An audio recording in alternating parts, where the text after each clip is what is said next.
je suis pas Habib Kazdarli. Je ne fais que le remplacer au pied levé. Il est retenu par un retard d'avion imprévu. Donc, c'est mon ami, je le remplace volontiers.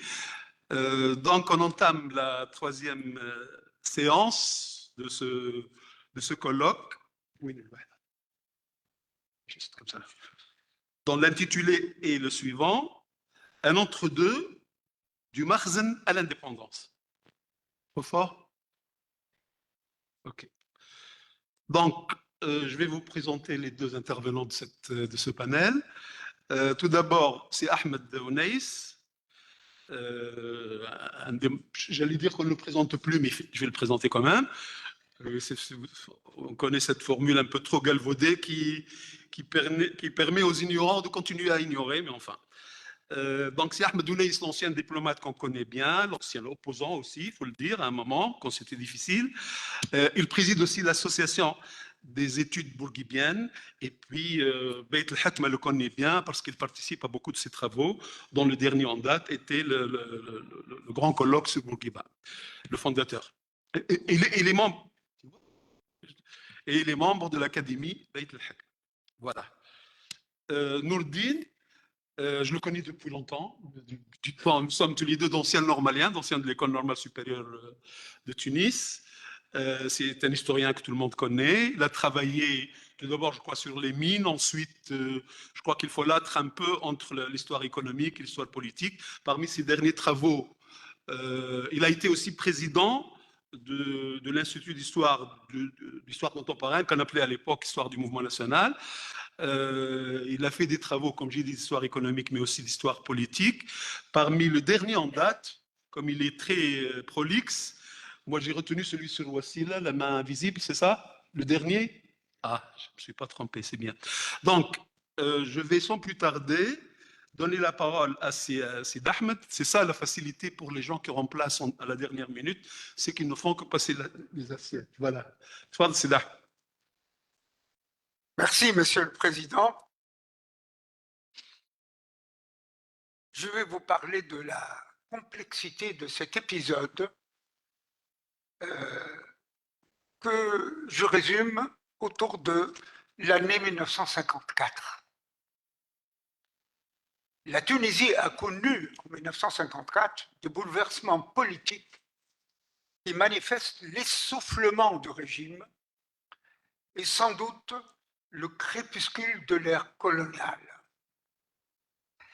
L'admission par la France du principe de l'autonomie interne en juillet 1954 hissait l'année suivante en Tunisie un régime d'autonomie vite dépassé.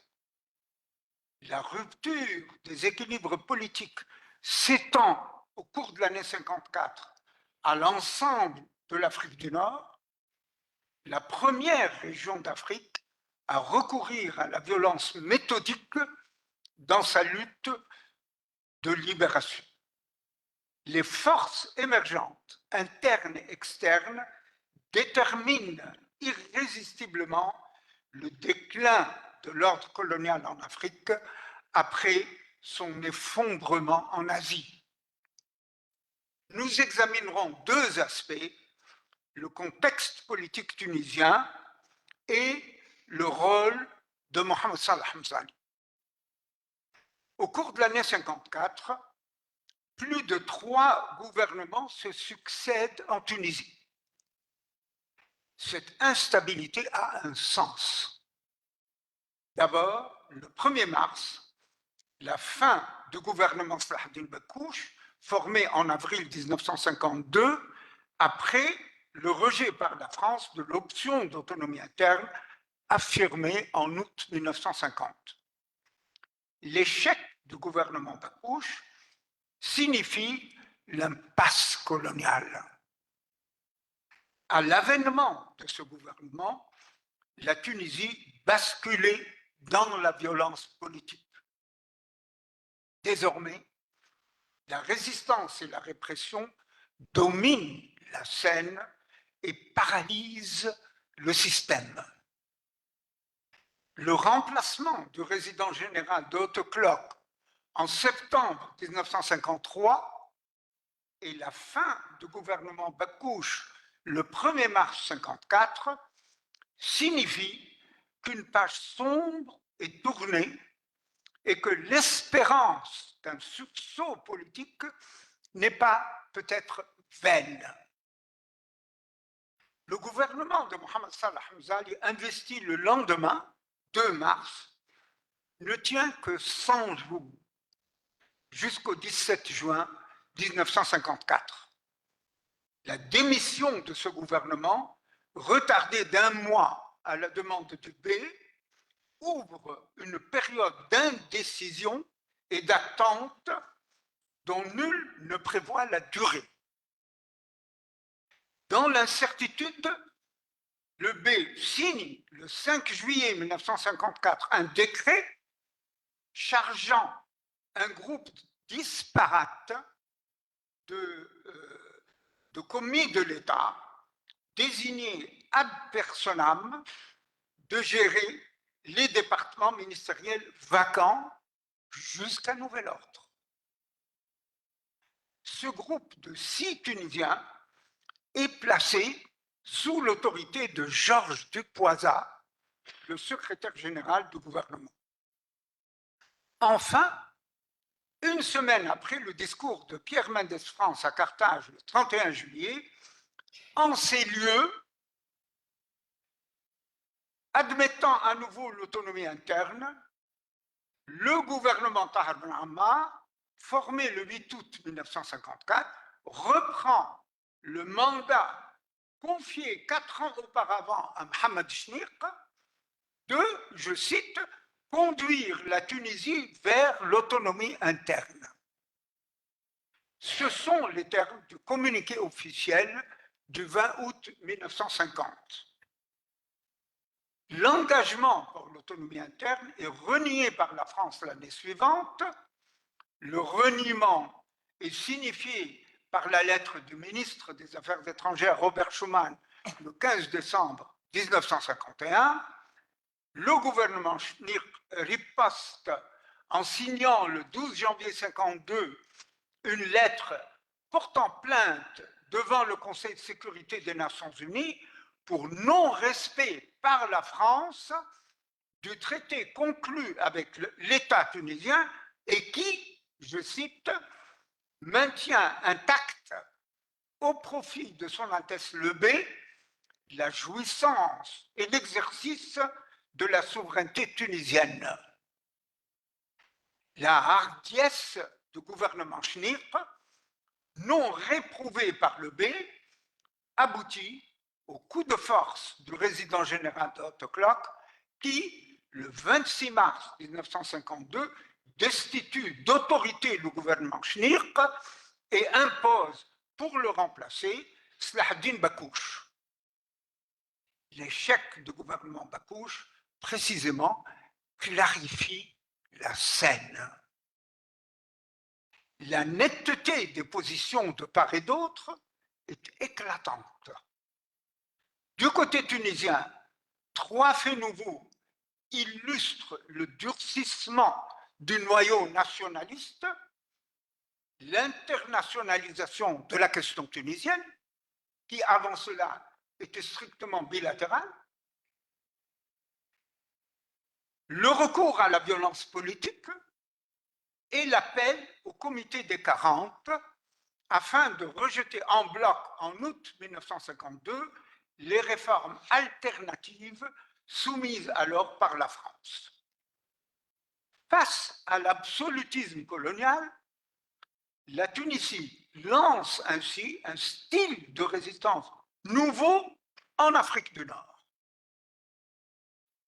Du côté français, la réponse était l'imposition d'un gouvernement docile, le gouvernement Bakouche, le transfert des pouvoirs de police aux forces armées, c'est l'armée qui assure désormais la police dans les villes et dans les campagnes, et le déchaînement de la répression. Dès lors, que signifie en septembre 1953 le remplacement du résident général d'Haute-Cloque et la résiliation du gouvernement Bakouche quelques semaines plus tard. Quelle alternative? En définitive, la parenthèse de 4 ans entre août 1950 et août 1954 définit le rôle superfétatoire de Mohamed Salah Hamzali. Il bénéficiait certes à son avènement du poids du nouveau résident général, de la confiance totale du monarque et du prestige personnel de certains ministres, anciens membres de l'équipe Chniq, auxquels se joint Tahar Lakhdar, une personnalité respectable du barreau de Tunis et un pilier du Front National. Le gouvernement Mzali représentait l'alliance des institutions de protectorat, de Marsen et des élites émergentes. Ces atouts dans le régime de l'époque étaient très forts. Pour autant, il n'était guère suffisant ni pour justifier une politique de substitution, ni pour répondre au front nationaliste qui passait à l'offensive. Le gouvernement Mzali simulait une relance politique au prix d'une fracture du front tunisien et du ralliement de quelques têtes qui comptaient parmi les élites nationales. Mzali s'était vainement épuisé à donner corps à un plan de réforme anachronique. Était-il un chef politique? Il avait été ministre dans l'équipe Chniq et avait signé sur l'insistance de Habib Bourguiba la plainte contre la France auprès du Conseil de sécurité. Il fut destitué et exilé avec Mohamed Chniq à la suite du coup de force, puis écarté du gouvernement suivant formé par Salahdin Bakouche. C'était alors la première fois depuis l'avènement de Lamine Bey que Mzali quittait le gouvernement. C'était son premier recueil politique. Près de 10 ans auparavant, Mzali avait 47 ans et comptait une carrière caïdale de plus de 7 ans quand, le 15 mai 1943, invité à la cérémonie d'investiture de Lamine Bey, il était nommé ministre des Habous dans le gouvernement formé le jour même par Salahdin Bakouche. Il fut le seul à participer à tous les gouvernements suivants en étant passé dans l'intervalle au ministère du Commerce jusqu'à la déposition du gouvernement Chniq le 26 mars 1952. Écarté du second gouvernement Bakouche, il revient 2 ans plus tard, le 2 mars 1954, pour lui succéder en tant que grand vizir, Wazir Akbar.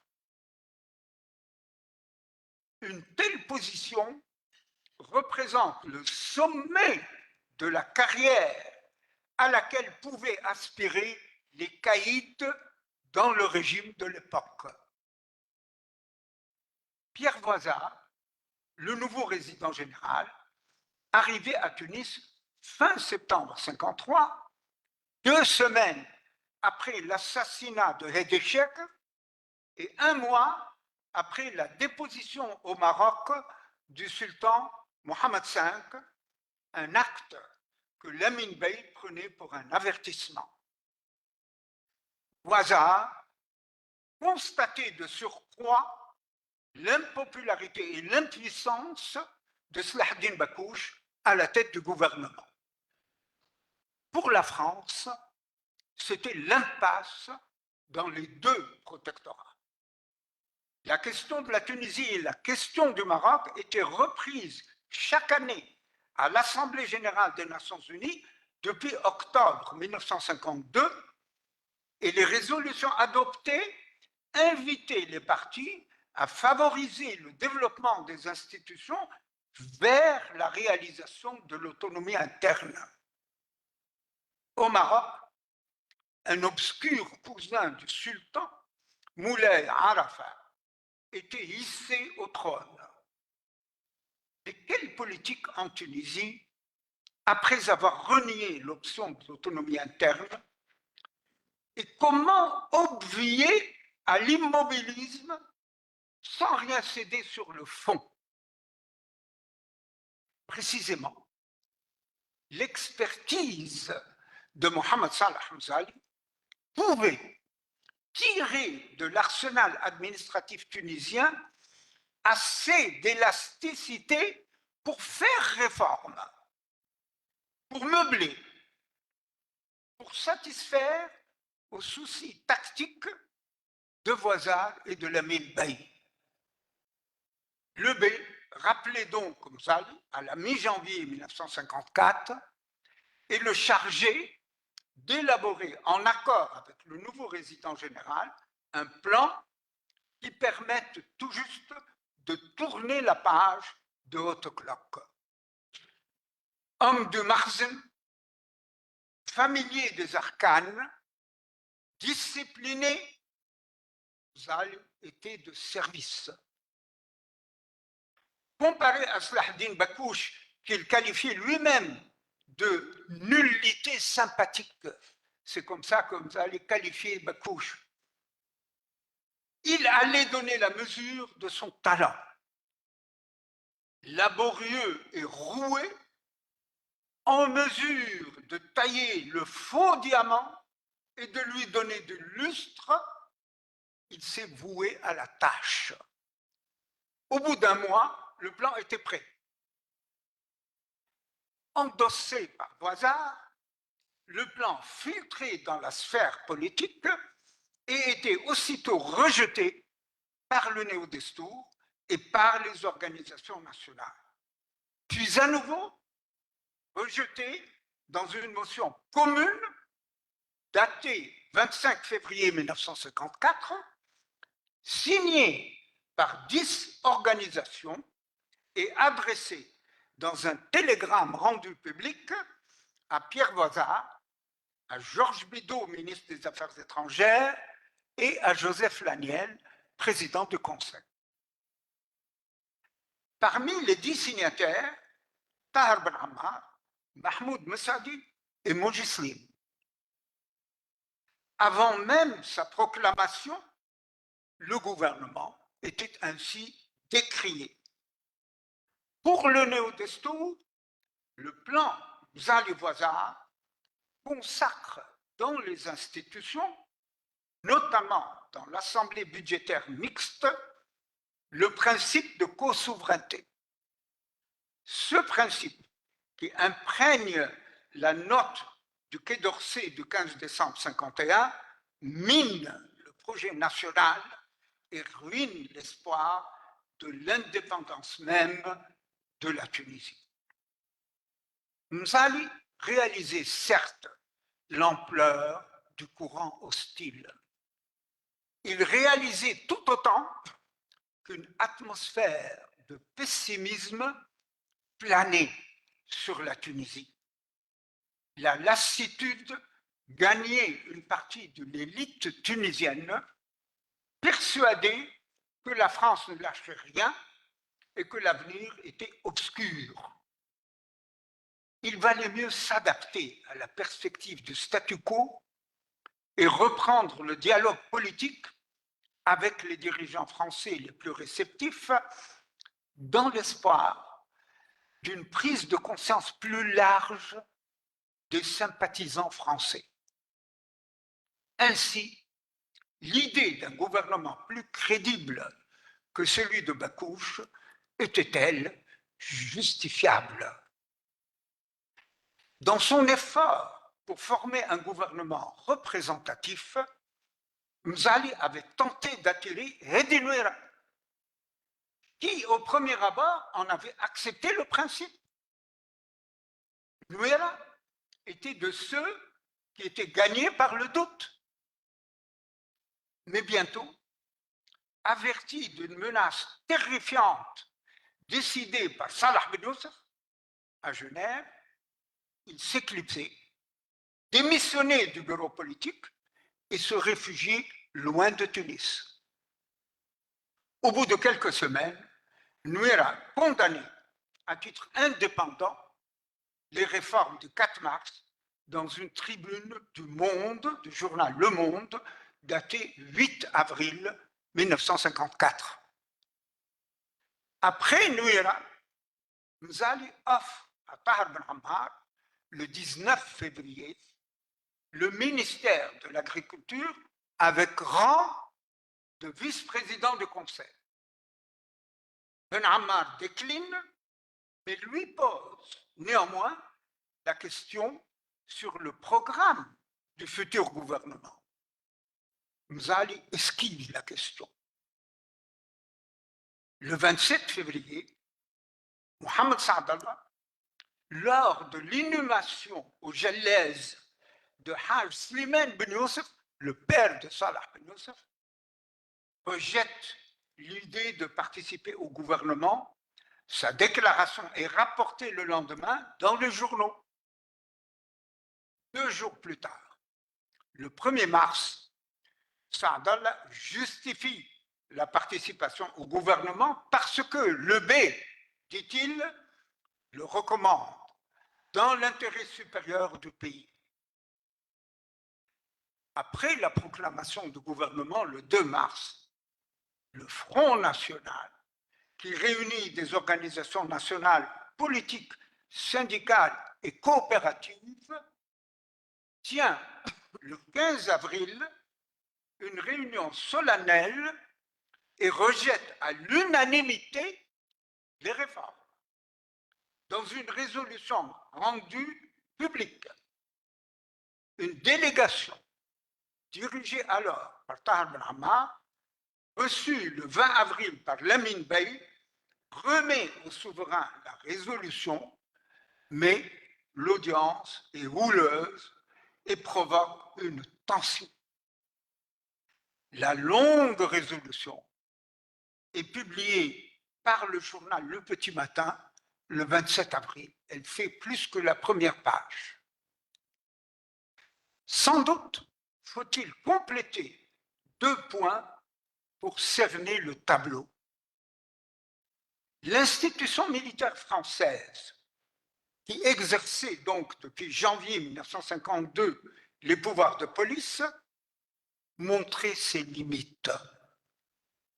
Le CSTT, le commandant supérieur des troupes de Tunisie, avec les généraux Pierre Garbet jusqu'au 24 février 1954 et Pierre Boyer de la Tour depuis cette date, se révélait de son côté impuissant à assurer la sécurité intérieure du territoire et notamment la sécurité de la colonie française dans les villes et dans les campagnes.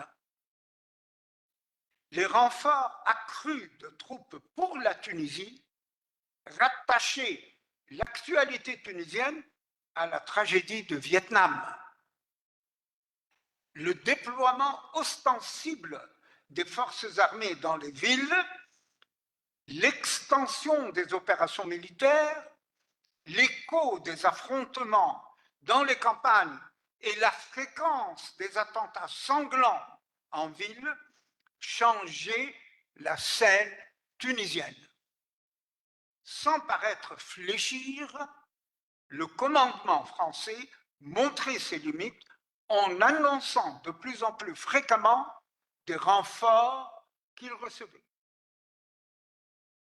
Le 7 mai 1954, la nouvelle de la capitulation des forces françaises à Dien Bien Phu et la photo largement diffusée du commandant de Castres qui commandait le camp de Dien Bien Phu, les bras levés dans son bunker et tenu à bout de fusil par 3 jeunes soldats vietnamiens, inonde la Tunisie. L'onde de choc de Dien Bien Phu va loin. À Genève, la conférence de la paix en Indochine ouverte le 26 avril 1954 avec la participation des 4 grandes puissances et de la Chine, est suspendue. Bido, ministre des Affaires étrangères, se retire, son gouvernement ayant démissionné. En Tunisie, la répression n'en est que plus féroce et la mobilisation de la résistance nationaliste est portée à l'extrême. D'autre part, la dualité de la substance médiatique, tout ce que publiaient les journaux à l'époque en français et en arabe, qui, pour les uns, dénonce le terrorisme et pour les autres, cultive les ressorts du nationalisme, entretient les tensions et jette les bases d'une opinion nationale politisée, effervescente, attentive au discours politique des dirigeants qui occupent l'avant-scène, qu'ils soient hardis ou subtils, ou parfois effacés, et qui, dans tous les cas, sont jugés et classés. La Tunisie est ainsi entraînée dans une lutte de résistance d'une envergure et d'une portée inconnue. Le tournant pris en janvier 1952, c'est-à-dire le recours à la violence et l'apparition de combattants armés dans les montagnes, atteint son paroxysme. L'instabilité gouvernementale reflète l'intensité de la crise politique qui s'est exacerbée dans un climat de violence urbaine et rurale. Sur ce fond, le zèle de Mohamed Salah Hamzali à occuper la scène et à se faire entendre était pathétique. L'effondrement de son gouvernement le 17 juin 1954, en dépit de ses atouts, signifie que le régime, avec ses institutions, son décorum et son cortège de serviteurs, avait atteint ses limites.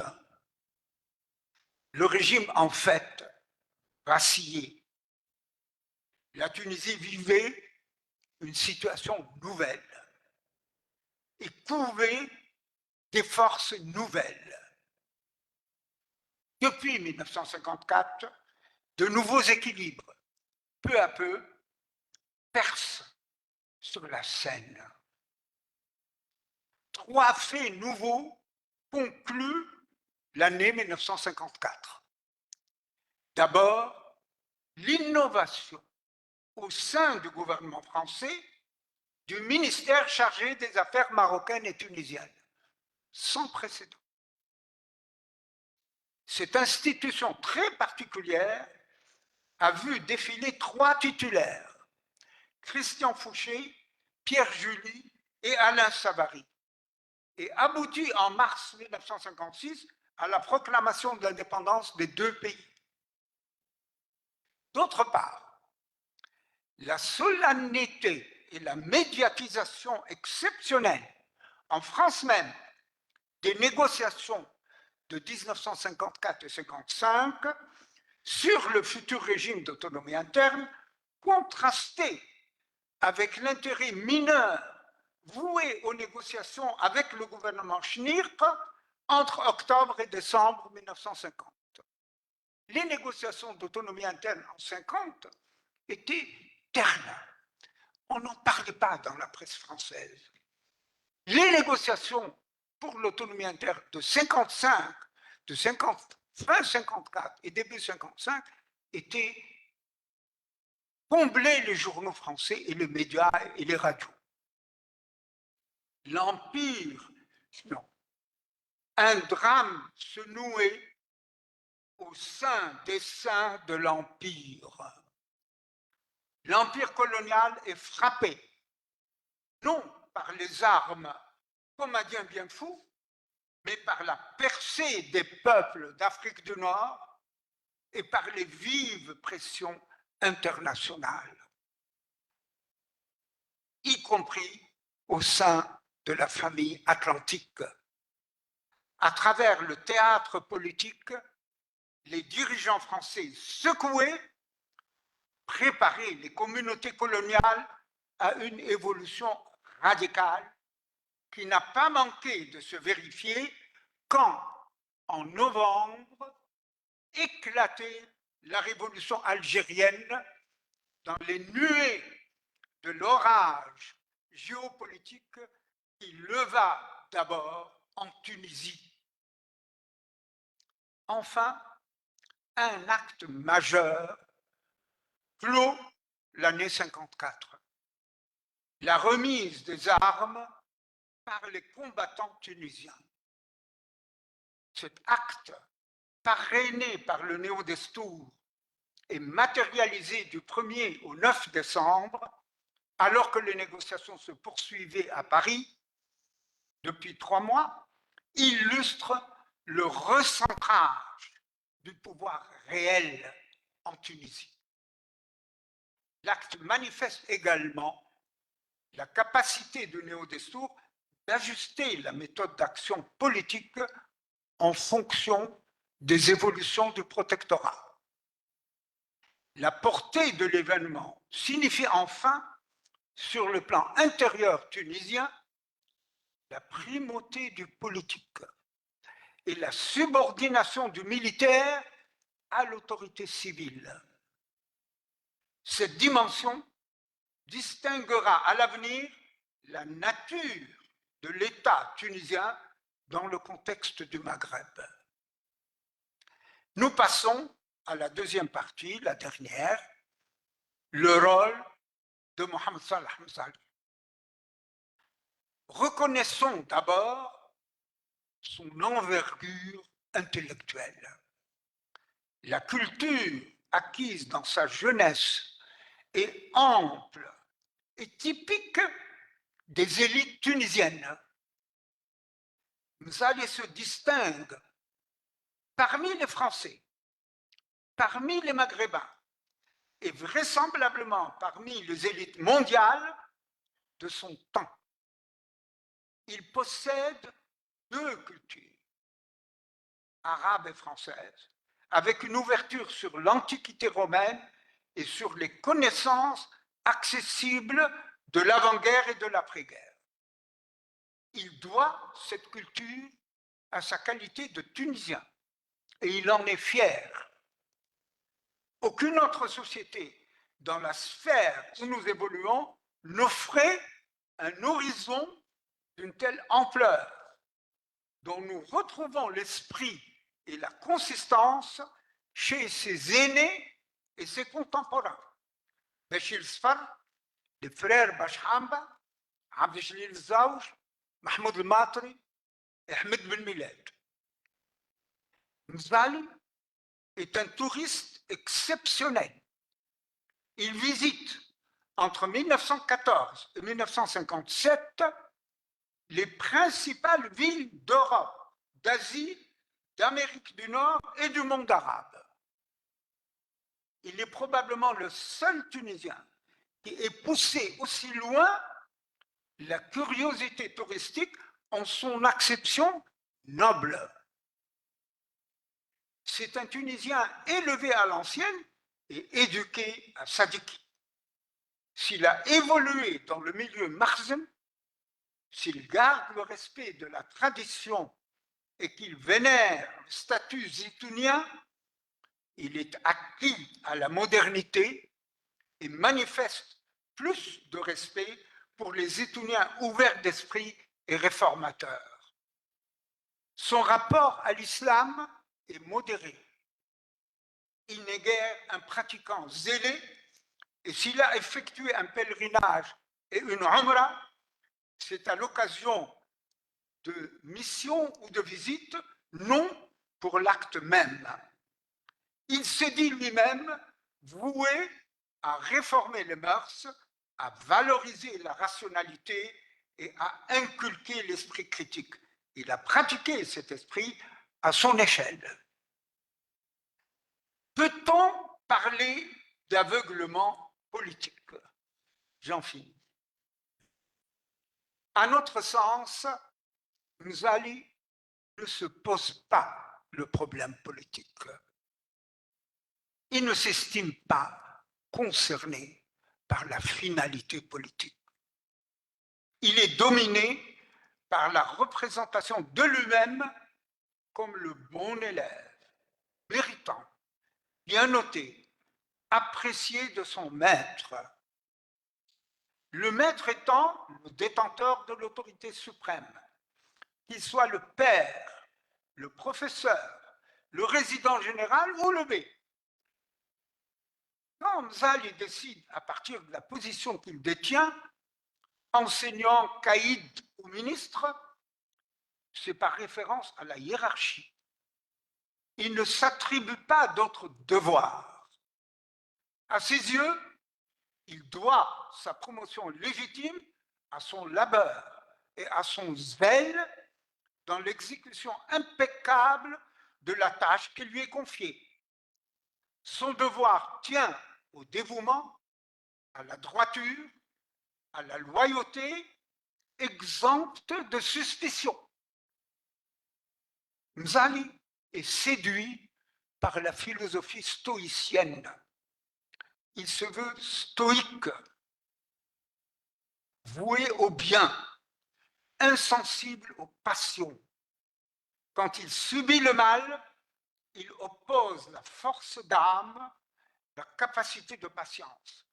Tel est le fil moral qui transparaît dans les mémoires de Mohammed Salah Mzali et qu'exalte le mot de présentation de Lucien Paye qui précède l'ouvrage.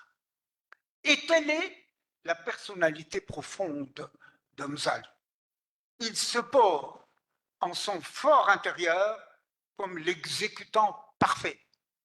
Il est comblé quand il s'estime dûment apprécié par la hiérarchie. Une compétence doublée d'une telle inhibition est valorisée par tout régime dominateur. Le régime du protectorat cultive ce profil qui fait la bonne fortune du Makhzen, notamment du cadre caïdal, le statut le plus élevé pour les Tunisiens de son temps. Sans être l'agent déclaré pro-français que les nationalistes combattent comme un traître, il tient plutôt le profil accommodant et flexible, foncièrement évasif, qui fait problème pour les nationalistes, parce que par moments, ils l'utilisent, ils le réutilisent, tandis qu'ils se dérobent à leur combat. Dans les sociétés soumises à un ordre injuste, en particulier l'ordre colonial, l'appel du devoir national prévaut, avec le sens du sacrifice qui lui est inhérent. La prétention au détachement philosophique est jugée comme une fuite légale de la désertion et de l'indignité. Tel est le dilemme. Mais le dilemme exonère-t-il? À notre sens, la question de la responsabilité reste entière. Dans son témoignage, sa haute mission en 1954 ne lui inspire guère mauvaise conscience. Il revendique d'avoir rapproché le système évolutif du protectorat du seuil de l'autonomie interne. Sans dissimuler les actes hostiles, il ne les rattache ni au nationalisme, ni au néo-destour. Il les noie dans un faisceau d'observations où il dénonce soit la bassesse, soit les calculs de politiciens avides et mesquins. J'allais parler de ces liens avec Habib Bourguiba. Je pense que Elias en a parlé ce matin. Comme tu veux. Une minute. On ne se laisse pas. Dernier point. Je dois quand même signaler un problème grave relativement à Bourguiba, Elias a rappelé que Habib Bourguiba recevait systématiquement Mohamed Salah Hamzali avant et après l'occupation et après l'accusation. Et une fois qu'il a bénéficié de l'amnistie en 1966, il avait tenu à le recevoir avec son épouse et il l'a reçu au palais de Carthage. La part de duplicité chez Bourguiba est indéniable. Elle soulève encore aujourd'hui, parmi les psychiatres tunisiens, une controverse sur sa personnalité profonde et sur sa dualité. Je parle de Habib Bourguiba. Donc, mon dernier point, les 100 jours de l'opération Mzali étaient-ils un facteur retardateur? À l'échelle de l'histoire, le paroxysme est souvent un détonateur et un accélérateur.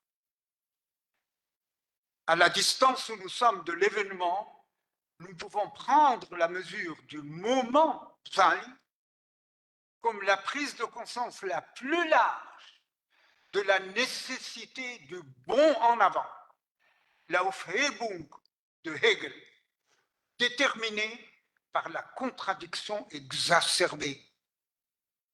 Les décisions difficiles sont rendues possibles précisément sous l'effet de la tension extrême. C'est cette tension extrême qui qualifie l'année 1954 une année pivotale, minée de rupture, qui a détruit et construit et qui reste pour une large part équivoque. Merci. Merci, Sidi Ahmed.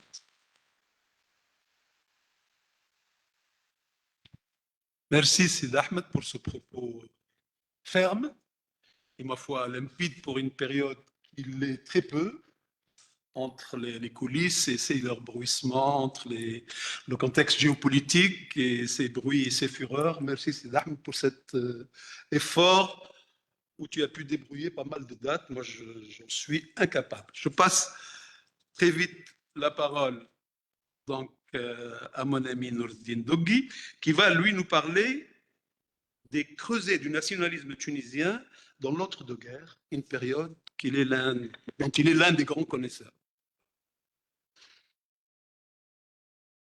Mesdames, Messieurs, chers collègues et amis, je voudrais demander votre indulgence parce que je ne vais pas parler de Mohamed Salah Mzali et encore moins du Marseille, mais de la montée d'un phénomène essentiel, à savoir le nationalisme tunisien.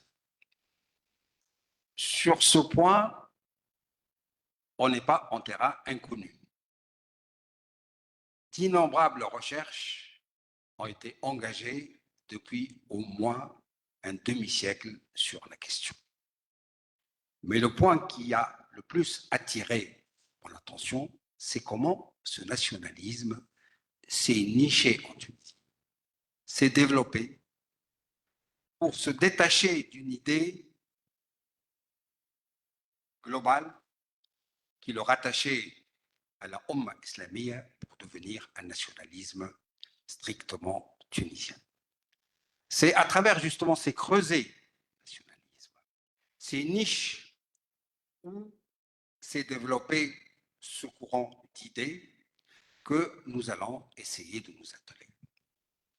Mais mon propos n'est pas de faire l'inventaire des organismes, associations qui ont servi de relais ou de plateforme à l'échange et au partage des idées nationalistes, mais de poser le problème de l'articulation réelle ou supposée entre les groupements politiques qui sont nés depuis le début du XXe siècle et ce que nous appelons aujourd'hui couramment, entre guillemets, c'est l'anachronisme, ce que nous appelons la société civile.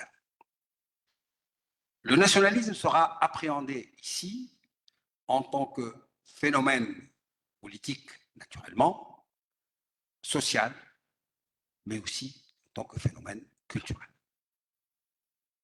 Avant de nous interroger sur les interactions entre groupements politiques et associations ou sociétés civiles, je voudrais dire quelques mots sur le contexte global qui a vu naître ce courant. Je rappelle 2 points. Officiellement, vu du côté du protectorat, on ne reconnaît pas au peuple tunisien le statut de peuple. On parle davantage de poussière d'individus. Terme qui a été largement diffusé par l'un des chefs du parti colon, Victor de Carnière, qui était naturellement arabophobe, si j'ose dire, et qui était l'un des ennemis des nationalistes tunisiens. Paradoxalement, la notion de poussière d'individu a été reprise par Bourguiba, parce qu'il a toujours construit ses idées sur le fait que j'ai trouvé une poussière d'individu, j'en ai fait une nation. Laissons de côté le discours bourguibien et revenons justement au nationalisme. Deuxième point. Officiellement, la Tunisie est un pays de protectorat. Mais de fait, sur les papiers officiels, on continue à parler de la régence de Tunis. Je rappelle que la régence de Tunis est une appellation d'origine turque. Iyala Tunisia, qui signifie en turc Al-Wilaya at-Tunisia. Donc, voilà 2 anachronismes contre lesquels les nationalistes vont tenter, tant bien que mal, de se défendre. Et contre une fiction, on va inventer une autre fiction, une contre-fiction. Les nationalistes, depuis d'ailleurs 1907, depuis la création du mouvement jeune tunisien, vont tenter de défendre ce qu'il appelle l'identité tunisienne, al-dhatiya at-Tunusiyya. Et ce, par des subterfuges. Ils vont notamment affubler le bey de Tunis, petit prince aux ordres du résident général, du titre très pompeux de roi de Tunisie. Et la petite régence de Tunis va devenir le royaume de Tunisie. C'était là une manière de défendre l'identité à travers ces symboles. Et le bey, malgré sa faiblesse, était l'un des symboles de cette identité tunisienne. Il faut dire que jusqu'à la fin de la Première Guerre mondiale, l'influence du nationalisme était très limitée. Elle n'a pas dépassé le périmètre des grandes villes, ce qui revient à dire que le nationalisme tunisien à ses débuts, c'est-à-dire depuis 1907, était d'abord un phénomène citadin. Il n'a commencé à mordre, si j'ose dire, sur la campagne qu'à partir de 1930. Et pour cause.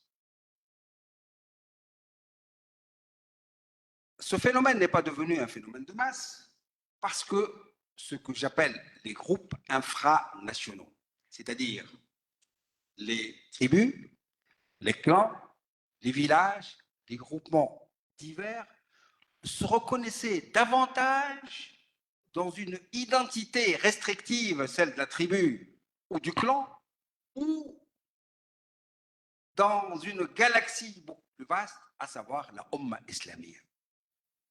Et un homme de la tribu, ou des tribus à l'époque, c'est-à-dire en 1907, ne se considérait pas comme un Tunisien vivant sur un pays qui peut prétendre à la souveraineté et à l'indépendance. Tout au plus, pouvait-il se représenter comme étant un sujet du bey, représentant justement de ce territoire qu'on appelle la Tunisie, qui est devenu un pays du protectorat. Donc, la nation tunisienne était encore à la recherche d'elle-même.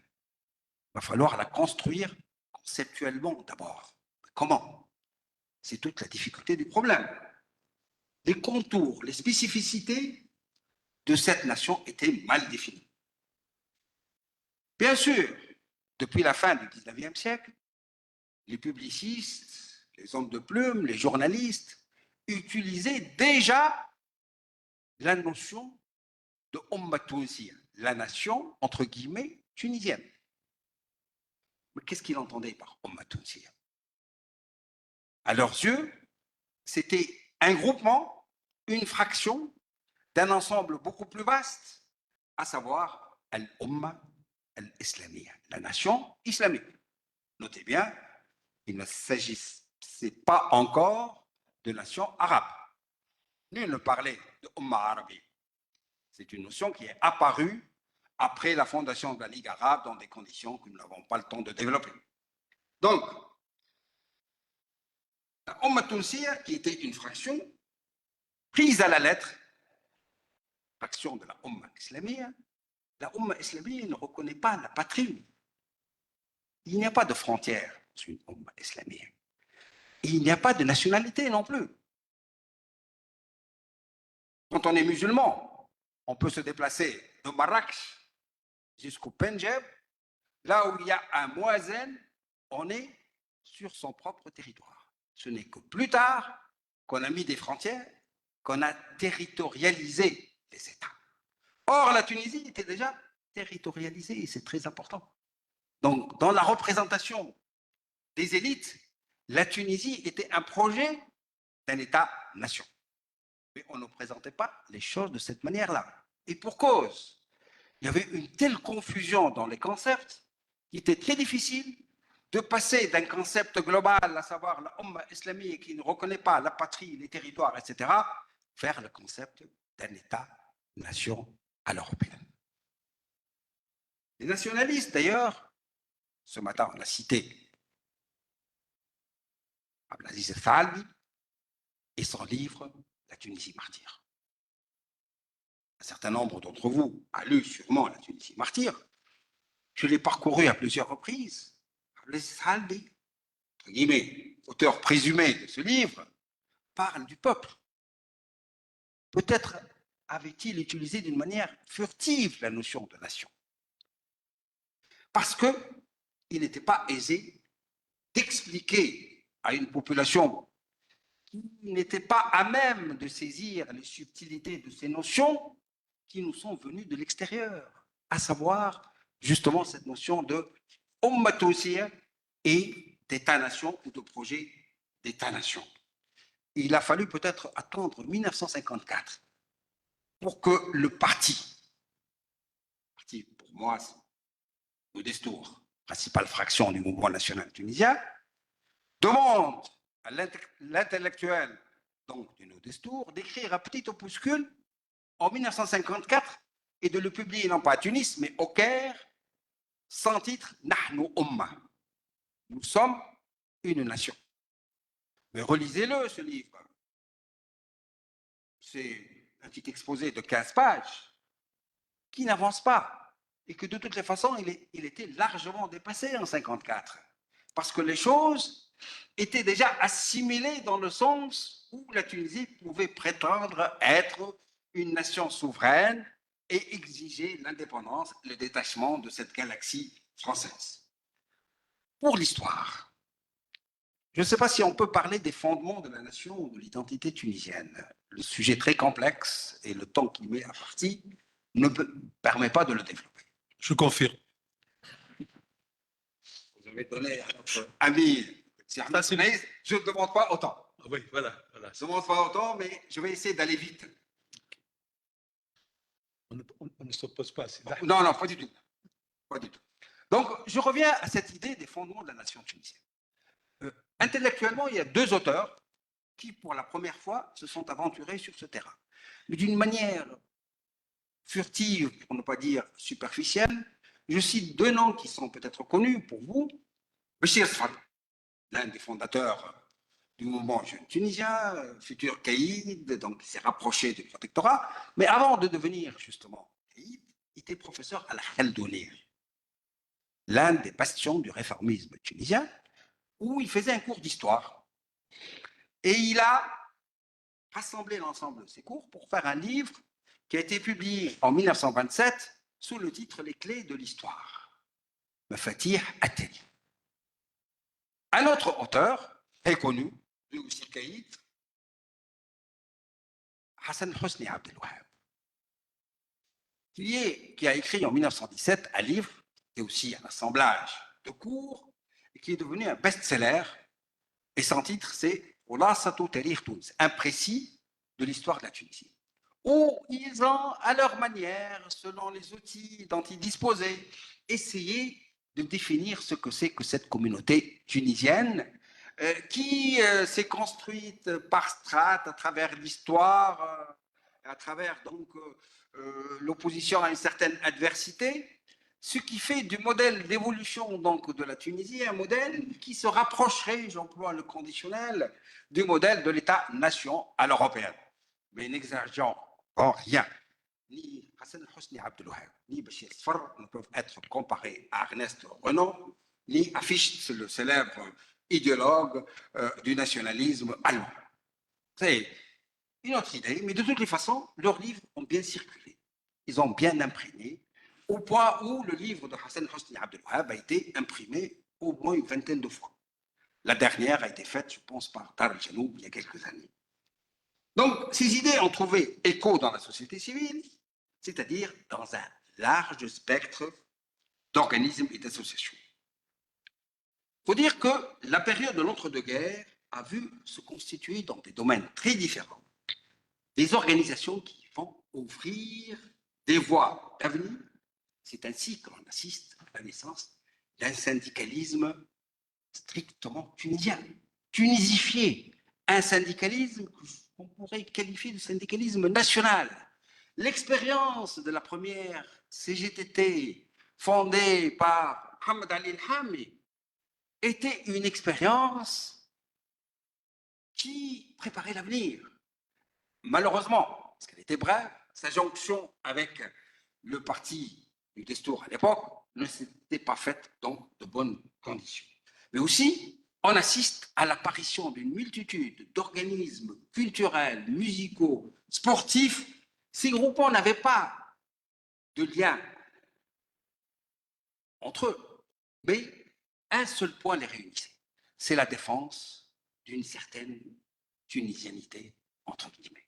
C'est-à-dire le fait de revendiquer une appartenance exclusive à la communauté nationale, ce qui en a fait un vecteur important du changement des consciences et des mentalités. De là, on a assisté à une sorte d'osmose, interaction entre groupements politiques naissants, dont Destour, fondé en 1920, et ces associations. Et quelques 10 ans plus tard, lorsque Léo Destour va faire son apparition, la tactique du Léo Destour n'était pas le rapprochement. C'était une tactique de mainmise. C'était une tactique, donc, d'inclusion. Et je crois avoir lu quelque part une circulaire signée de la main de Salah Younous. Aucun groupement, aucune institution, aucune association sportive ne doit agir en dehors des directives du parti. Chose faite d'ailleurs avec les syndicats, comme on va le voir tout à l'heure très rapidement. Donc, dans les années 20, il n'y avait pas de lien structurel entre groupements politiques et associations, mais une sorte de complémentarité. C'est la raison pour laquelle le Destour, l'équipe autour de Halbi, ont cherché à travers ces organismes-là à rallier, donc à éduquer le peuple, selon l'expression de l'époque, à leur faire prendre conscience donc d'une tendance très importante, à savoir le courant nationaliste pour lutter contre l'adversité. Et c'est pour ça que le parti, déjà, dans les années 20, va investir l'espace public, tout l'espace public, à sa manière. C'est-à-dire, on va voir des lieux qui vont devenir des annexes du parti, des quartiers entiers. Le quartier Halfaoui, Bab Souiq, Bab Jdid, plus tard Malessine, c'était de véritables annexes. La place au mouton, naturellement, là où habite Matri, Bourguiba, Tar Ben Ammar, aussi la Bourguiba, bien sûr, et d'autres encore. Ces annexes-là, ce sont donc, ils sont devenus des lieux de mémoire parce qu'ils ont été les points de départ de mouvements de masse. La propagande destourienne allait partout. Et elle en est venue à pénétrer le palais beylical. Et elle est derrière l'abdication Bey Nasser Bey, dont le fils Mons sera un bey nationaliste très connu. Cette propagande était très habile, parce qu'elle n'était pas uniquement portée par les Cubains. Elle était portée par des associations, et comme on va le voir, par les porte-voix du parti.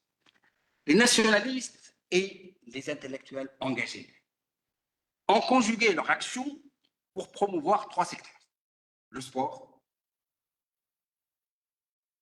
la culture et l'action syndicale. Je commence par le sport.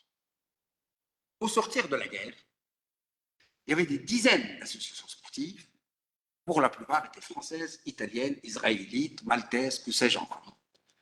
Aucune équipe, de quelque nature que ce soit, strictement tunisienne, ou comme on disait à l'époque, musulmane, parce qu'on voulait faire la distinction avec les Israélites qui avaient leurs propres équipes. Juifs tunisiens, bien sûr. D'ailleurs, quand on le sait, les équipes tunisiennes telles que l'Espérance sportive, je ne veux pas parler que de l'Espérance sportive, ou du Club africain, plus tard de l'Étoile sportive du Sahel, étaient pratiquement dans la mouvance nationaliste. Et les leaders politiques y trouvaient leur compte, parce que c'est là qu'ils pouvaient développer leur réseau. Certains d'entre vous le savent. Bourguiba, encore jeune avocat, s'est porté donc candidat aux élections du comité directeur de l'Espérance sportive. Il a été élu en 1931 vice-président de cette équipe-là, puisqu'il avait son bureau Place Mamsouira, et parce que Place Mamsouira, comme je le disais tout à l'heure, c'est l'annexe du parti, de l'activité. Tout le monde était nationaliste sur place. Le cafetier, le gargotier, le boucher, le cireur, etc.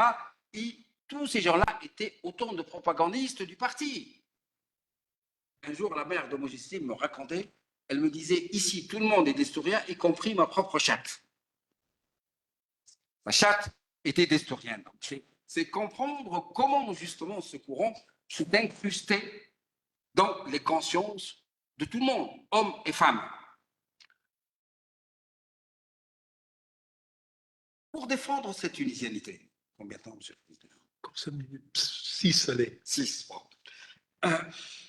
Il y avait une société culturelle qui s'est constituée, extrêmement riche, parce que c'était considéré comme un rempart contre l'adversité culturelle, contre, entre guillemets, ce que certains hommes de la Zitouna appelaient la dépersonnalisation tunisienne. Le mot est fort, hein, parce qu'il ne faut pas penser que le projet du protectorat était de dépersonnaliser les Tunisiens et d'en faire tous des naturalisés, donc des citoyens français avec les mêmes droits et les mêmes obligations. Ce n'est pas vrai, ça coûterait très cher au protectorat. Et ça ne pouvait pas l'avancer. Et pourtant, quand il y a eu une campagne de naturalisation, les nationalistes ont considéré que tout candidat à la citoyenneté française était un apostat. C'est-à-dire, il devait être excommunié, ce qui était un mensonge historique. Depuis quand on change de religion quand on embrasse une autre citoyenneté? C'est un non-sens, y compris le très positiviste Bourguiba s'est inscrit justement dans cette mouvance-là pour dire qu'il faut excommunier ces gens-là qui veulent se détacher de la communauté nationale. J'en passe. Je dis un mot, je dirais, d'une mouvance culturelle très importante qui était vivement encouragée par les partis politiques, à savoir le théâtre. Le théâtre tunisien s'est tunisifié à partir de 1909. Il y avait 2 troupes qui étaient fondées et dirigées par des membres du cercle tunisien et du groupe jeune tunisien. Al-Adab Al-Arabi, dirigé par Abdelaziz Saad, فرقة الشهامة. Alors, elle aussi, الشهامة العربية. C'était une manière de se démarquer. L'Arabie, ça ne veut pas dire une appartenance au mouvement, pour ne pas dire islamique. Donc, il y avait déjà une pensée positiviste ou séculaire. Et ce que j'ai noté, c'est que dans les années 20, il y avait un comité directeur dirigé par le directeur de l'instruction publique de l'époque, Charletti, qui a posé un problème. Parce que les acteurs, le directeur artistique, Mohamed Bourguiba, voulaient changer le répertoire. C'est-à-dire, ils voulaient pousser vers un théâtre engagé sur le plan national. Ce qui a provoqué la démission du directeur et l'élection de nouveaux comités, dont le secrétaire général était le secrétaire général du Destour, Mohamed El-Safi. Et dans les membres de ce comité était Mohamed Salah Mzali. C'est à ce moment-là, justement, qu'on va assister à la production de pièces de théâtre qui vont magnifier le passé glorieux donc, tunisien. Et naturellement, ce théâtre-là n'était pas uniquement un théâtre musulman. Tunisien, parce que beaucoup d'acteurs étaient des acteurs ou des actrices juives dans la célèbre Habiba Msika, comme vous le savez. Je vais aller très vite. De nombreux intellectuels ont agi d'une manière indépendante. Ces intellectuels, naturellement, n'étaient pas inféodés au parti. Certains l'étaient, parce que la tradition à l'époque, c'est que chaque parti avait ses intellectuels, ses journalistes et surtout ses poètes. Le vieux Destour avait comme poète attitré, parce que propagandiste, etc., Chadli Khaznadar. C'était l'un des gendres du bey de l'époque. Mais le plus important n'est pas là. Ce ne sont pas les prosateurs donc, qui font de belles paroles en arabe littéraire. Les propagandistes, ce sont les poètes populaires. L'un des plus célèbres et des plus triviaux, entre guillemets, parce qu'il l'était, s'appelle Abdelrahman El-Kafi. Abdelrahman El-Kafi, il connaît le Melzoum Tao, qui, jusqu'au jour d'aujourd'hui, quand on est étudiant à l'ENS, souvent, on connaissait ça par cœur, mais qui était un excellent propagandiste, parce que le Melzouma, Cheikh Malhoun, ça s'apprend par les analphabètes, et ça se déclame dans les souks. Et c'est comme ça que le message contre la naturalisation, contre l'acquisition de la citoyenneté française, passait beaucoup mieux que les meilleurs plaidoyers des nationalistes tunisiens sortis des meilleures universités françaises. Mais d'autres, qui étaient beaucoup plus doctes, dont le célèbre poète national, Aboul Qasim Chebi, faisait partie, sans être inféodé justement à la mouvance nationaliste, il faisait partie de cette galaxie nationaliste. Et vous savez que Aboul Qasim Chebi s'est penché sur des thèmes romantiques, naturellement, mais surtout sur les thèmes de liberté, sur les thèmes de souveraineté. Sida بتاعه إلى طغاة العالم au tyran du monde. Et surtout,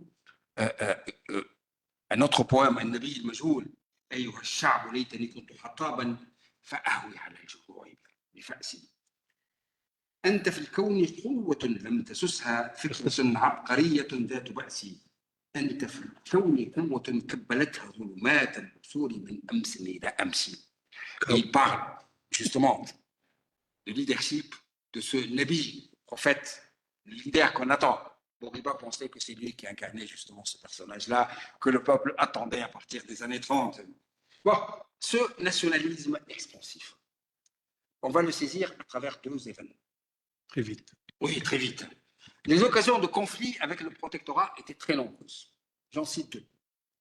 D'abord, l'affaire de l'abdication de Nasser Bey, qui était considéré comme le symbole de la pérennité du régime tunisien et l'un des emblèmes de cette identité tunisienne, qui a donné lieu à un mouvement de masse, le premier à ma connaissance, à part les événements de Genèse, où il y avait une jonction entre le pays réel, c'est-à-dire le peuple, et le pays légal, c'est-à-dire Deuxième grand moment très important, c'est l'organisation du congrès eucharistique en 1930, où l'Église catholique a dépêché des milliers de personnes qui sont venues défiler en leur uniforme de moine dans les rues de Tunis, ce qui avait été perçu comme une provocation réelle. Et ce n'est pas le pays légal qui a réagi, ce sont les jeunes, les lycéens, les syndiquats, les alaouites.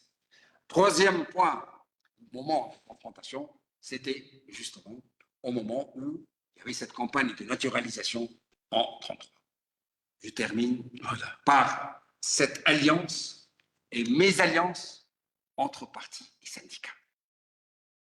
Je parlais tout à l'heure de la formation de la première CGTT en 1924. Au départ, le parti nationaliste naissant, le Destour, a donné sa bénédiction. Il a dépêché 2 de ses intellectuels pour aider Mohamed Ali, à savoir un nom très connu, Tahar Haddad, devenu un grand syndicaliste, et l'un des symboles du réformisme, des défenseurs de l'émancipation de la femme, avant la lettre, en 1930, déjà. Ces deux-là comptent parmi les fondateurs de la CGTT. Mais, au milieu de parcours, le Destour a pensé qu'il s'agit là d'une organisation de masse qui va lui faire de l'ombre. Prendre des mesures indépendamment donc des instances qui veulent être obéies à la lettre. 2 minutes. Non, non, une seule. Donc, l'expérience a mal tourné. Et quand la répression s'est abattue, elle s'est abattue sur les syndicalistes et non pas sur les nationalistes. Deuxième expérience, avec le Front populaire en 1936, on a vu naître une deuxième CGTT à l'initiative de Belgassem Guinaoui, militant d'historien. Il a fait le Bouche-le-Bœuf avec Bourguiba et ses compagnons, et qui voulait créer un syndicat autonome par rapport au parti. Mais le lieu de Destour ne l'entendait pas de cette oreille-là. Le 20 novembre 1937, le bureau politique du lieu de Destour décide une grève de solidarité avec les Marocains et les Algériens, tombés sous les coups de la répression française, et la CGTT qui dit non, c'est une grève politique en marche. La grève a fonctionné à 50%. Mais le bureau politique n'a pas oublié cette désobéissance, entre guillemets, civile. Lors du congrès extraordinaire de mars 1938, une équipe, pour ne pas dire une milice, conduite par le jeune avocat qui va devenir Premier ministre, Hadi Nouera, va investir les lieux. Salah Benous aussi. Dégommer donc le comité directeur légitime et imposer un comité aux ordres du Néo-Destour. Mais malgré l'échec de ces 2 expériences, elles ont servi quand même déjà à mettre les jalons d'une jonction qui sera fructueuse à partir de 1945, celle entre le GTT et le Néo-Destour à partir de 1945. Je vous remercie pour votre attention. Merci. Merci Nourdine d'avoir été tout aussi clair, mais légèrement moins disert, quoique. Je suis désolé d'avoir pas pu contenir la fougue de mes 2 orateurs, donc je vais tout de suite vous donner la parole, je vous les livre. On va recueillir d'abord, on ne va pas faire des questions-réponses, il vaut mieux pas pour gagner du temps, on va recueillir des questions et après les soumettre aux 2 orateurs. Je vous écoute.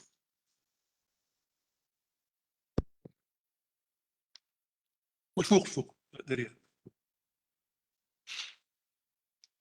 السلام عليكم. في المداخلة متاعك سيدي الكريم تحدث على عدة نقابيين، لكن رجالات عظيمة جدا أمثال أحمد التليلي، ما سمعناكش ذكرت اسمه.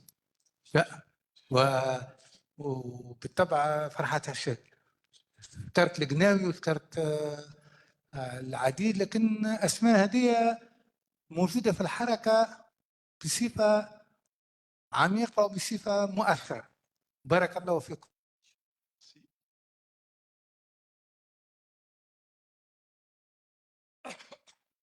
J'attends.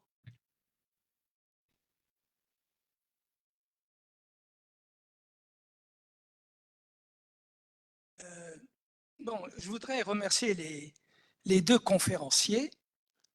C'était brillant. Mais j'ai quelques questions.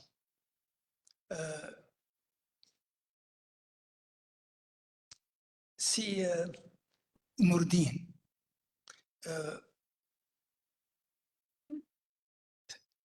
je ne vois pas le lien, mais je suis certain qu'il existe, entre votre propos et le titre de ce colloque, la Tunisie du Makhzen à l'État national.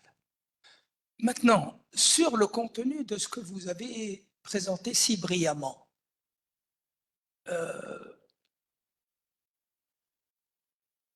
je crois que le mouvement national et l'idée d'État-nation précède votre propos. C'est au cours des années 30 que l'idée d'État-nation devient mainstream en Tunisie. Vous n'avez pas parlé de l'œuvre de Ali Belhaouen, Nahnu Ummah. Vous ne l'avez pas nommé. قال علي بلهوان سامحني ما سمعتكش. Bon, donc نحن في بالي ما سميتش علي بلهوان, mais si vous l'avez nommé, tant mieux. J'ai été fortement impressionné par Ali Belhaouen. Et Ali Belhaouen traite de Nahnu Ummah, y compris en revenant à Ernest Renan et à l'idée universelle d'État-nation. Donc, il se pose en tant que combattant, militant pour la libération de la Tunisie, mais aussi il se source aux sources, j'allais dire, aux sources les plus avancées du monde. Il s'inscrit dans l'universel. Les mouvements culturels sont avec tous ces déploiements au cours des années 30, et comme vous l'avez dit, c'est un mouvement populaire. Le Destour, à l'époque, existait dans toutes les villes et les villages de Tunisie. Il était devenu la force hégémonique. Les revendications ne se faisaient pas en direction des colons ou de ses représentants, elles se faisaient à travers le Néo-Destour. Donc c'est l'idée, me semble-t-il, qu'au milieu des années 30, l'idée d'État-nation était imprégnée fortement l'idée des Tunisiens. Sid Ahmed, votre titre, c'est un épisode complexe. J'avoue qu'en venant ici, j'étais saisi par le complexe, la complexité. Et j'ai trouvé que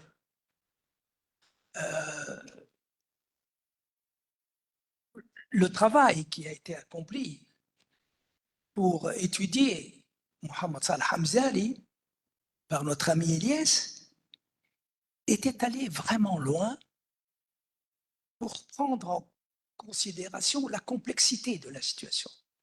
Mais à t'écouter, j'ai trouvé que ta présentation éclairait le propos et que, sincèrement, je suis venu avec une immense complexité dans ma tête, mais en t'écoutant, c'est devenu clair que Mohamed Salah Hamzali n'était pas dans le temps et que, donc, je m'interroge, est-ce que ton titre, c'est pas plutôt le contraire? C'est dire que le propos du Néo-Destour, et avec lui, bien sûr, de Bourguiba, a été clair, et que Mohamed Salah Hamzali était un peu hors propos, hors sol, peut-être un peu sûr de lui, tout en étant ni un traître, ni un futile, mais qu'il n'était pas dans le camp de la Tunisie. Merci beaucoup.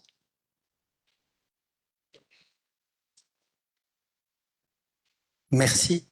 Merci à tous les deux pour vos deux excellentes interventions. Je crois que Nourdine a bien mis en avant justement la percée de l'idée même de nation. Et si Ahmed a mis en lumière, je pense qu'il a rendu clair la complexité. Il ne s'agissait pas de la réduire, mais de montrer toutes ces dimensions de la complexité. Et notamment là où je vous rejoins, je pense que Mohamed Salah Hamzali, et c'est un peu ce que vous disiez, a agi, vous disiez en bon élève, effectivement, c'est une façon de le dire, c'est-à-dire en serviteur du souverain, de la notion qu'il se faisait de la souveraineté, mais sans prendre en compte, très probablement, l'émergence du concept même de peuple et de nation. Il ne se sentait pas au service du peuple, et on voit bien que dans les réformes Mzali Ouazzar, toutes les réformes portent beaucoup plus sur l'exécutif, c'est-à-dire la manière dont s'exerce le pouvoir, et non pas sur la dimension représentation populaire qui, à mon avis, n'entrait pas dans son logiciel. Donc, oui, en quelque sorte, il n'était pas de son temps. C'est pour ça que l'on parle également du Makhzen, c'est-à-dire qu'il restait dans une tradition et dans une vision du pouvoir qui est celle du Makhzen, où on est au service du souverain. Et de ce point de vue-là, je pense qu'il a fait comme il voyait les choses, au mieux de ce qu'il voyait pour cette situation, mais sans prendre en compte la dimension populaire que Bourguiba, pour simplifier, ou plus généralement l'ensemble du mouvement national, incarnait depuis déjà quelques années. Et je pense que c'est au moment où il a compris ça, très rapidement, finalement, que de lui-même, il a décidé de démissionner parce qu'il a senti qu'il n'aurait jamais ce soutien populaire et que donc il fallait passer la main à d'autres, au point d'en arriver à cette situation presque ubuesque où le gouvernement a cessé toute activité et où il a fallu nommer le fonctionnaire le plus élevé dans chaque ministère pour exercer la fonction, le temps de former un gouvernement.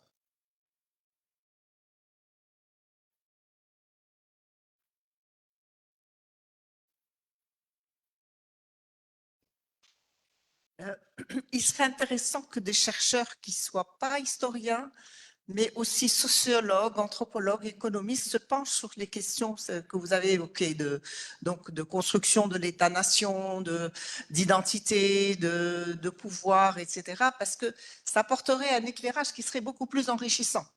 Parce que beaucoup de choses que vous avez dites laissent un peu dans l'ombre tous ces facteurs-là qui sont très, très importants. C'est-à-dire que la conception du pouvoir des baies,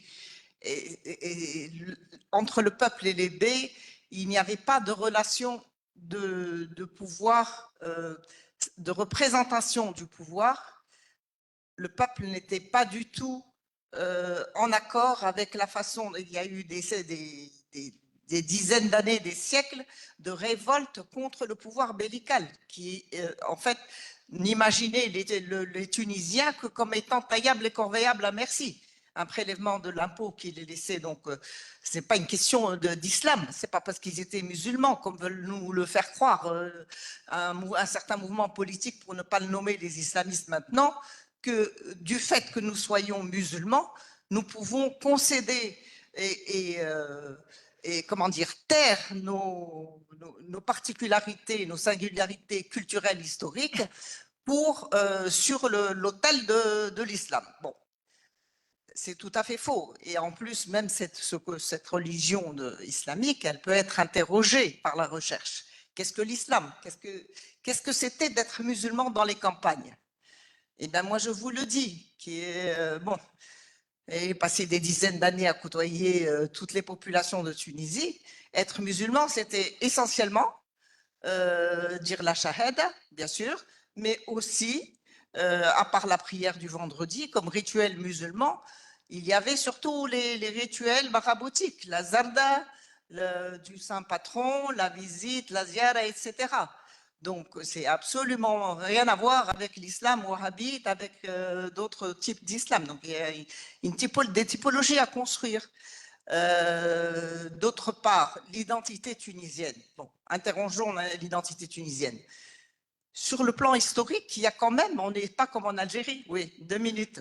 Il y a eu une continuité du territoire qui a fait qu'il y a quand même une certaine identité, certainement. Mais il y a aussi, à l'intérieur de cette construction identitaire, elle continue dans le temps. Et en fait, dans les campagnes, c'était plutôt la tribu qui était le référent identitaire. Bon, je laisse, il y aurait beaucoup de choses à dire. Je crois qu'on va arrêter là, parce que là, sinon, on va manger le temps imparti à l'ultime séance. Et je participe à cette séance. Donc, je vais vous demander de répondre assez vite. Quelques sollicitations. C'est Ahmed. Vous m'excuserez, Elias, je n'avais pas lu la deuxième partie du livre, puisque je l'ai acheté aujourd'hui même. J'aurais voulu la connaître avant d'intervenir, mais votre intervention et celle du président de l'Académie m'incite à recourir à la notion hegelienne de Aufhebung pour répondre à vous deux. Aufhebung en allemand est intraduisible dans la langue française. Les philosophes qui l'ont traduite ont trouvé le mot de dépassement comme étant pertinent, mais insuffisant, faible. Je me suis documenté pourquoi ce mot n'était pas à ce point rendu.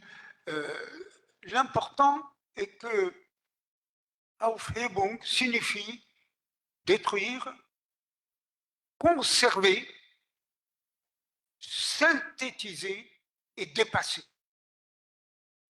J'estime que c'est le mot qui rend l'année 1954. Il y a eu l'État vacillé, comme je disais. L'appareil d'État était lui-même conscient qu'il ne répondait pas aux appels du fond de la nation. Le B avait dans son discours et dans ses réponses à de Hauteclerc et à Vazar reflété tant que possible les aspirations des Tunisiens.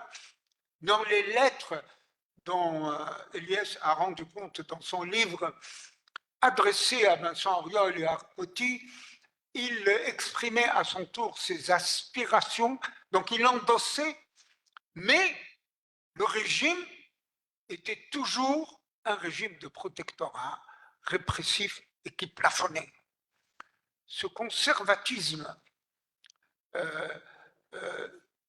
dépassé et renié par Robert Schuman, ensuite comblé comme un vide, comme une traversée de couloir par les deux résidents généraux de Hauteclerc et Voisard, a finalement trouvé une réponse suffisante avec Pierre Mendès France et plus tard avec Edgar Faure et Guy Mollet.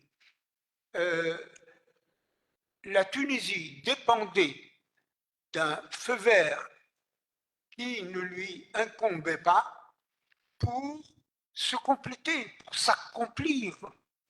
Et lorsque finalement elle a pu s'accomplir, elle s'est dépassée. Quand elle a eu l'autonomie interne, ça n'a pas duré 12 mois, ça a duré à peine 8 mois, et elle est passée à l'indépendance. Il y a donc cette destruction d'un appareil hérité, la construction d'un certain idéal sublimé, il s'est avéré à son tour insuffisant, à savoir le régime d'autonomie interne qui n'a pas duré plus de 8 ou 9 mois. et on a abouti à l'indépendance. Le rôle du mouvement Mzali était de combler un vide. Et le B ne demandait pas plus que de combler un vide.